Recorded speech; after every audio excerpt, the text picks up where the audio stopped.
Ešte šanca domácich a získavajú 2 body a môžu k tomu pridať ešte jeden. Prvé body v prvých minútach pre Líviu Piscovú, ktorá prišla z lavičky a okamžite sa využila ako platná hráčka. Tu ešte vidíme ďalšie striedanie, dole odchádza Lucia Šimová. Na jej miesto príde Mariana Petreková. Takisto sme videli aj striedanie na druhej strane, Danica Ďuratná je opäť na palubovke. A je tu aj potvrdzujúci tretí bod, takže 22-7. Klokanky sa pomaly, ale isto vracajú späť do zápasu.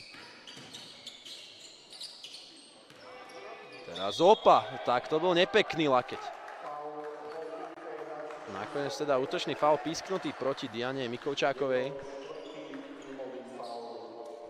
Tak to bol veľmi nepekný lakeť.